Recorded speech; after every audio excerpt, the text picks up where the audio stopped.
சுமார் 20 மணி நேரத்திற்கு மேலாக நடைபெற்ற ஈரான் அமெரிக்கா இடையிலான பேச்சுவார்த்தை தோல்வியில் முடிவடைந்திருக்கிறது.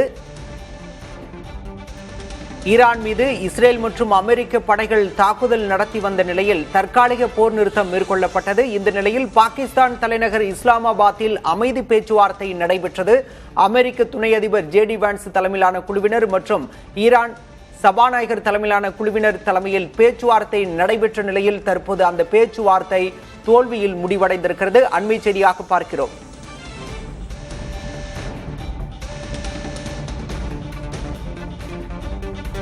பேச்சுவார்த்தை தோல்வியில் முடிந்த நிலையில் இஸ்லாமாபாத்தில் இருந்து புறப்படுவதற்கு முன்பாக ஜே டி வான்ஸ் செய்தியாளர்களை சந்தித்தார். அப்போது தங்களுடைய பெஸ்ட் ஆஃபரை ஏற்க ஈரான் மறுத்துவிட்டதாக கூறியிருக்கிறார்.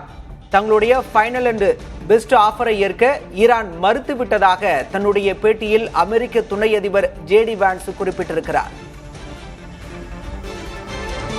அணுசக்தி திட்டங்களை நிறுத்துவது தொடர்பான எங்களது கோரிக்கைகளை ஈரான் ஏற்கவில்லை என்று அமெரிக்க துணை அதிபர் ஜே டி வான்ஸ் குறிப்பிட்டிருக்கிறார்.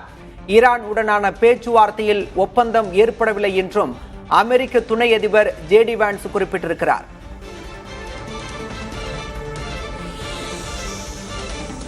தற்காலிக போர் நிறுத்தம் ஏற்பட்ட நிலையில் தற்போது பேச்சுவார்த்தை தோல்வியில் முடிவடைந்திருப்பதன் மூலம் மேற்காசிய நாடுகளில் மீண்டும் போர் பதற்றம் ஏற்படும் சூழல் ஏற்பட்டிருக்கிறது.